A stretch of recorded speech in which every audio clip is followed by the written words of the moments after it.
Hey guys, it's Sammy, aka Justin Bieber Fever, and today we're running over getting the diamond camos for the sniper rifles. Although I'm not the best sniper, I think I might be in a good position to maybe give people who aren't quite as good as me some tips, because if you're quite good with sniper rifles, I guess you're not going to need to watch this video, you're going to have no problems. So hopefully it'll be able to help you out somewhat. So first thing you're going to need to do is to get 250 one-shot, one-kill medals with all the sniper rifles. If you don't know what they are, that's basically you have to have one shot kill them, and so if you can't shoot them in, say, the leg, then shoot them in the head after. It's got to be one shot to kill them. So a good friend, Justin Bieber, is going to be here to help us show you where you need to be shooting with all the respective sniper rifles. First off, the XPR-50 and the Ballista. You just basically need to shoot from the waist and above the elbows. My recommendation for these two guns would be to sort of aim at the chest, because quite often an arm's going to get in the way, so if you can, aim for the chest. Next up we got the DSR-50, which is probably the easiest one to get, seeing as the entire half of the body from the groin up is a one-shot kill, so that's not going to be too hard. And the hardest one to get one-shot, one-kill medals with is the SVU, which you basically need to get a headshot. I would recommend to play hardcore when you're trying to get the SVU medals, just because the SVU is a really good gun on hardcore anyway, so you're not going to be at any disadvantage, and it's really hard to just get 250 headshots. It's even harder than with the pistols, I think, or submachine guns or rifles, just because you're going to need a lot of headshots. So definitely try it hardcore for the SVU. If you put silencers on, then it's going to make the one-shot kills a lot less frequent, as it's going to reduce the areas you need to get the one-shot kills. So I really wouldn't recommend putting a silencer on, at least when you're going for these one-shot, one-kill medals anyway. So it's time to say goodbye to Justin. Thank you for your help, and please don't see this as a subliminal message to go and murder Justin Bieber, because that's not cool, man. Murder's not cool. And what else would I have to listen to? I mean, I would have no music to listen to at all. If there was no Bieber music, then I don't think I could live myself. So anyway, moving on. For the class setups for going for pretty much most of these challenges, I would pretty much say use what you want, but I've got a couple of recommended perks that might help you out a bit. Toughness is going to be useful for the DSR-50 and Ballista more so, just because if you really want to make those shots count. So if you miss your one shot, which you've pretty much got most of the time with these two sniper rifles, then you're going to lose the gunfight. You could use it on the SVU and XPR-50, but it's not quite as necessary. Awareness is quite useful for gauging if people are coming up behind you, so you know whether to switch to your secondary or turn round. Also, bouncing betties or claymores are good for killing people sneaking up behind you as well.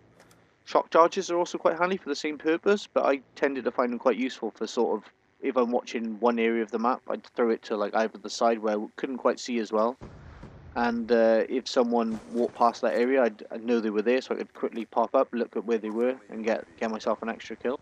A secondary is also a viable choice. You could go with something easy to use like the Cap 40 or B23R, but I ended up using the Executioner most of the time because it has a really short range, and it sort of forced me to use the sniper rifle a lot more, unless they were really up close to me, but pretty much use what you want. Also, a riot shield can be quite useful if you use the overkill perk. You can sort of look through the little gap and pop up to take your shots. It can be useful sometimes. So as I mentioned, try and avoid the silencer, and if you need like a sight just to help you out, I went with the ACOG a lot, just because I'm not really that good at sniping, and it kind of felt a lot more like a rifle to me if I was using the ACOG. And even the iron sights on the Ballista, which I now actually love, is probably my favourite sight, so out of all the snipers. Or maybe something like the what's it called, the thermal scope or whatever it's called on this game, and you can help pick out people from quite far. Maybe if your eyes aren't really that good, or you're tired, or you're drunk, then maybe it'll help you out as well. So once you've done the 250 one-shot, one-kill medals, then the rest of the challenges are going to unlock for you. My recommendation would be to first of all go for the 50 kills with no attachments and 50 kills with no perks. I decided to combine them together. You may want to do them separately, but it's completely down to you. I think the sniper rifles are capable enough, and you can make up the deficit in equipment if you want. So a couple of recommended setups for if you go the way which I recommend is to use either a riot shield with shock charges and trophy systems to keep you protected, and you can put down the riot shield if you want and just watch over an area while you get your kills, or if not, just spend your points on shock charges and either betties or maybe concussion charges, concussion grenade, sorry, using either the tactician wildcard or the overkill wildcard, and then spend the rest of your points on beefing up your secondaries if you happen to need it. So the next challenge I recommend you go for is the Bloodthirsty, which so you need to get 10 Bloodthirsty medals. If you don't know what they are, that's basically 5 kills in a row. In my previous videos, I've said that the Bloodthirsties, you need to have 5 kills in a row using the weapon.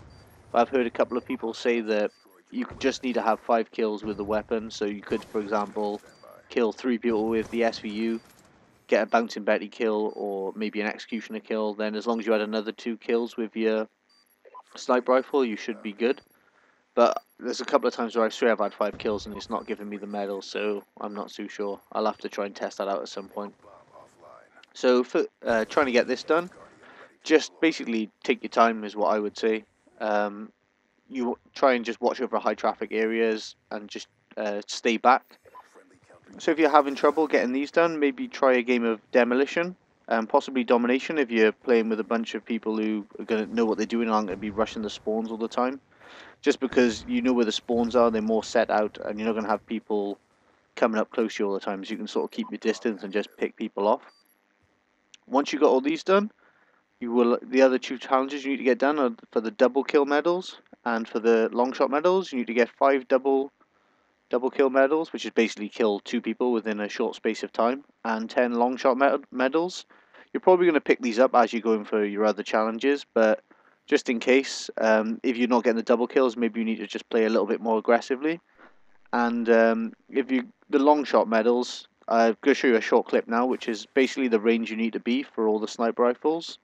So basically just try and keep about that range, or if not further back, which is kind of where you want to be with a sniper rifle, really. I guess that's his strong point, so not much to worry about there. So in the end, I think I did enjoy my time with the sniper rifles.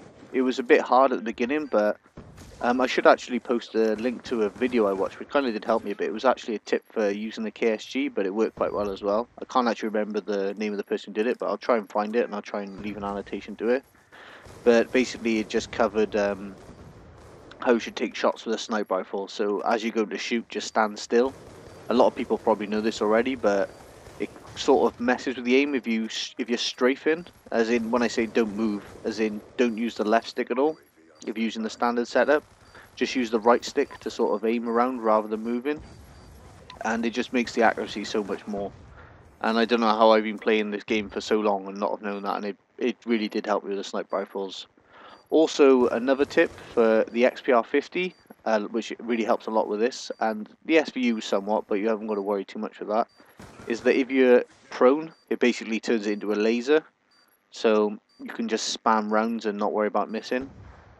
It's not really going to help you out that much with the DSR50 or Ballista, but other than that, I think that's pretty much everything that I've learned from playing with the sniper rifles. I'm now working on the LMGs, which compared to the sniper rifles, I'm literally just, I don't know, I'm flying through these camos and just getting some ridiculous games just because I think I've spent so much time aiming and, you know, being quite accurate that with the LMGs I can just spam away, and I think my accuracy has actually improved quite a bit from using these, so it's been quite fun.